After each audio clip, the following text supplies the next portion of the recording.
मध्य प्रदेश के पूर्व मुख्यमंत्री व राज्यसभा सांसद दिग्विजय सिंह का नैनपुर आगमन हुआ। वे खंडेलवाल परिवार में शोक संवेदना व्यक्त करने नैनपुर पहुंचे। मीडिया के सवाल पर उन्होंने कहा कि मैं सिवनी जिला के परासपारी ग्राम में 2 लोगों की हत्या हुई है, उनसे मिलने जा रहा हूं। कल डिंडौरी जिले में था, वहां गरीब आदिवासी की जमीन धोखाधड़ी कर खरीदी जा रही, जिसकी जांच होनी चाहिए।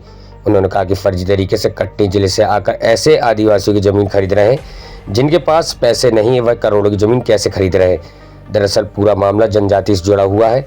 उन्होंने कहा कि बैगा आदिवासी की जमीन का मामला खनन कारोबारी की कंपनी द्वारा गरीब बैगा आदिवासी की लगभग 1000 एकड़ भूमि कटनी जिले के रहने वाले 4 आदिवासियों के द्वारा खरीदी गई।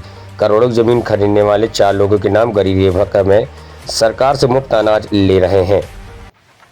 वहीं दिग्विजय सिंह कहा कि सर्वदलीय बैठक से भागते प्रधानमंत्री मोदी। पहलगाम आतंकी हमले के बाद सर्वदलीय बैठक में सभी ने सरकार को निर्णय लेने और सभी ने सहयोग की बात कही थी, जबकि इससे पहले कि सभी प्रधानमंत्री बैठक में उपस्थित रहते थे। उन्होंने सेना की एयरफोर्स को सराहा कि जो उन्हें केंद्र थे उन पर सही निशाना मारकर नष्ट किया है। मैं सिवनी जिले के पारसपानी गांव में जो 2 बच्चों की हत्या हो गई थी वहां मिलने जा रहा हूं। कल मैं डिंडोरी गया था। डिंडोरी में किस प्रकार से गरीब बैगा लोगों के साथ ठगी हुई है, उनकी ज़मीन बिना उनकी सहमति के रजिस्ट्री कर दी गई, नामांतरण हो गया। और ये भी एक आश्चर्य की बात है कि खरीदने वाले 4 आदिवासी हैं सिवनी वहाँ के कटनी ज़िले के, जिन्होंने 4 लोगों ने आपस में 1000 एकड़ ज़मीन ही खरीदी है। 1000 एकड़।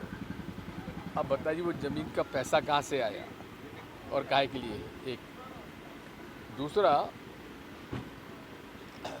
पूरा बाजार क्षेत्र जो है ये शेड्यूल एरिया में आता है, और शेड्यूल एरिया में जो एरिया आता है वहाँ कोई भी कार्य बिना ग्राम सभा की मंजूरी के नहीं हो सकता। अब वहाँ पर बॉक्साइट की माइनिंग है, तो बड़े बड़े माइनिंग कंपनियां वहाँ बॉक्साइट का ठेका लेना चाहती हैं। कुछ को प्रोस्पेक्टिंग लाइसेंस भी मिल गया है, पीएल भी मिल गया है, लेकिन पैसा की बिना सहमति के हुआ है। सारे गांव के लोग, आदिवासी लोग चाहते हैं कि अगर वहाँ खनन होना ही है तो क्यों ना उनकी सहकारी समितियों के माध्यम से काम हो, ताकि उनको लाभ मिल सके।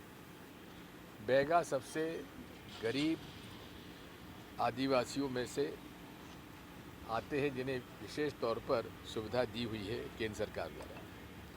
इस बात को जांच करने के लिए मैं पिपरिया गांव में गया था, बजाग के गांव में, जहां ये धोखाधड़ी हुई है। वहां से मैं लौट के जा रहा था, तो अब हमारे पुराने मित्र हैं पूरनचंद जी, उनको मिलना था। फिर सत्येंद्र खंडेलवाल जी के सन इन लॉ, दामाद की बड़ी दुखद घटना में उनकी मृत्यु हो गई, तो उनसे मिलना ज़रूरी था। तीसरा, हमारे विवेक शर्मा, हमारे पुराना साथी है, उसका किडनी ट्रांसप्लांट हुआ है, तो उनसे मिलेंगे। उसके बाद में सीधा सिवनी निकल जाऊँगा। धन्यवाद। सर किस नज़र से देखते हैं और इस पर कांग्रेस का क्या स्टैंड है? पहली बात तो घर घर सिंदूर की भाजपा की योजना का क्या हुआ? जो घर घर सिंदूर भेज रहे थे, उस भाजपा की योजना का क्या हुआ, हम जानना चाहते हैं भाजपा से। माननीय राहुल गांधी जी ने कुछ प्रश्न उठाए हैं, और जो बुनियादी प्रश्न है उनका उत्तर प्रधानमंत्री जी को देना चाहिए, क्योंकि ये हक विपक्ष के नेता का है, विपक्ष का है। और विपक्ष का सम्मान पंडित जवाहरलाल नेहरू करते आए। चीन की लड़ाई के बाद जब 5 संसद सदस्य विपक्ष के पंडित जवाहरलाल नेहरू से मिलने गए कि आप सदन की बैठक बुलाइए, उसमें एक अटल बिहारी वाजपेयी जी थे, जो कि पहली बार चुनकर आए थे। और सदन की बैठक बुलाई गई, चर्चा हुई, लेकिन हालत ये है कि मौजूदा माननीय प्रधानमंत्री जी विपक्ष की बैठक बुलाते हैं लेकिन उसमें स्वयं उपस्थित नहीं होते। क्यों ऐसा ये अपने आप को, उनकी जो जिम्मेदारी है उससे वो क्यों अलग होते हैं? और जहाँ तक जब युद्ध होता है तो दोनों पक्षों को नुकसान तो होता ही है। यदि राहुल जी ने पूछ लिया कि हमको कितना नुकसान हुआ है, इसमें क्या आपत्ति है, लेकिन इसी के साथ साथ मैं बधाई देना चाहता हूँ हमारी सेना को, हमारी एयरफोर्स को, जिन्होंने आतंकी जो उनके केंद्र थे उन पर सही निशाना मारकर वहाँ पर उनको नष्ट किया। अब उसमें हमको कितनी हानि हुई ये तो बताना चाहिए। और राहुल जी पुंछ में,